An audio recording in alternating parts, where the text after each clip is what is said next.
Learn faster with peer-based brand intel. Capability to create content, whether it's organic or ads, to kind of fuel these new AI algorithms.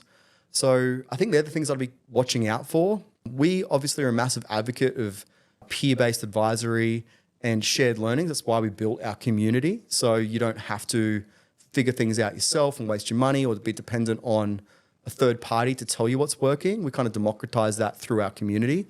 I'm a huge advocate of that, obviously.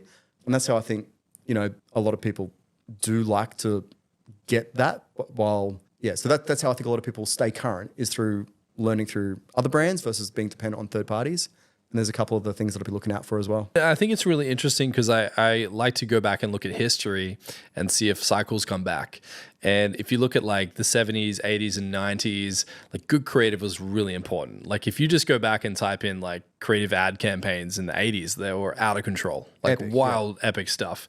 The early 2000s come in, you see television really peaking and broadcasters and channels doing really well. And then towards the latter ends of 2009, everything started to really migrate heavily into digital ads, SEO, blog writing, and so on. Do you think that it's kind of backlashed in a sense where it's like everyone's jumped on the, typical digital ad concept, but they've executed creative poorly.